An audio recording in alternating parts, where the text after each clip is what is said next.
राज्य की बिजली उत्पादन क्षमता को मजबूत करने के लिए मुख्यमंत्री देवेंद्र फडणवीस ने कोयले खदान परियोजना को महत्वपूर्ण बताया। उन्होंने कहा कि प्रधानमंत्री नरेंद्र मोदी के निर्माण से महाजनकों को छत्तीसगढ़ की गरेपालमा खदान मिली है, जिससे उच्च गुणवत्ता 4300 GCV का कोयला उपलब्ध होगा। इससे उत्पादन लागत कम होगी और बिजली उत्पादन बढ़ेगा। खदान की आयु लगभग 77 वर्ष बताई गई है, जिससे भविष्य में कोयले की कमी नहीं होगी। मराठा आरक्षण से जुड़े मामले में सरकार का स्पष्ट रुख करते हुए उन्होंने कहा कि सरकार की संपत्ति के नुकसान वाले मामलों को छोड़कर अन्य प्रकरण वापस लिए जा रहे हैं। नासिक मामले में दोषियों पर सख्त कार्रवाई का आश्वासन दिया गया। वहीं राहुल गांधी पर निशाना साधते हुए उन्होंने कहा उनकी राजनीति केवल अपने अस्तित्व को बचाने तक सीमित है। मी देशाचे प्रधानमंत्री माननीय नरेंद्र मोदीजी यांचे मनापासून आभार मानतो की त्यांनी ऐतिहासिक निर्णय घेतला आणि राज्याच्या ज्या वीज निर्मिती कंपनी आहेत त्यांना त्यांच्या मालकीची खाण देण्याचा निर्णय हा त्या काळामध्ये झाला आणि त्यातनं आपल्या महाजेनकोला छत्तीसगड राज्यामध्ये गरेपालमा ही खाण त्या ठिकाणी प्राप्त झाली। आपण त्याचा MDO केला आणि सगळे अडथळे पार करून एन्व्हायरमेंटल क्लिअरन्स, जनसुनावणी, वेगवेगळ्या प्रकारचे सगळे जे काही त्याला क्लिअरन्सेस लागतात हे सगळे करून त्याचं बॉक्स कटिंग झालं आणि आज पहिला रेक हा या ठिकाणी आलेला आहे। यात सगळ्यात महत्त्वाचं असं आहे की आता आपलं कोळशाकरताचं अवलंबित्व हे कमी होणार आहे। दुसरं, या कोळशाचा ग्रेड अतिशय चांगला आहे। जवळपास 4300 GCVचा हा कोळसा असल्यामुळे आपल्या वीज निर्मिती कंपनीला क्वालिटी कोल मिळतो आहे।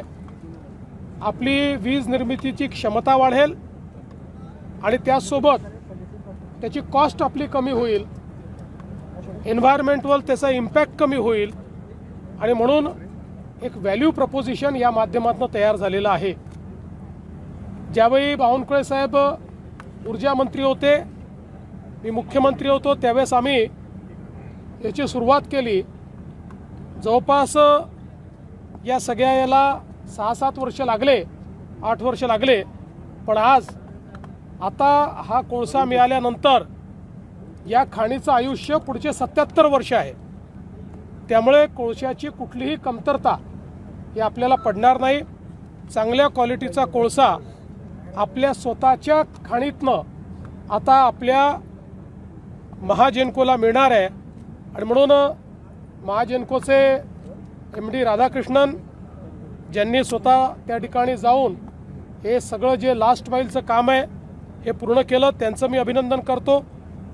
महाजेनकोच्या संपूर्ण टीमचं अभिनंदन करतो आणि मला विश्वास आहे की पुढच्या काळामध्ये या कोळशामुळे विजेचे भाव कमी करण्यात आम्हाला अजून यश येईल। उत्पन्न खर्चात किती कमतरता होईल आणि महत्त्वाची गोष्ट की वीज निर्मितीमध्ये किती क्षमता वाढेल? असं आहे की आपल्याला आज जो कोळसा मिळतो तो 2800, 2900, 3200 GCVचा कोळसा आहे। थेट जर 4300 GCVचा मिळाला तर आपण समजू शकता किती मोठा परिणाम याचा होणार आहे।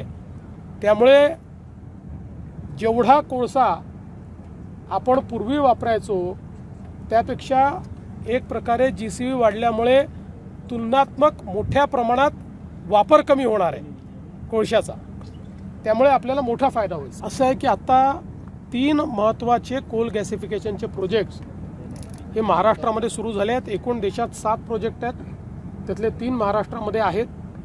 आत्ता त्याचं काम चाललेलं आहे।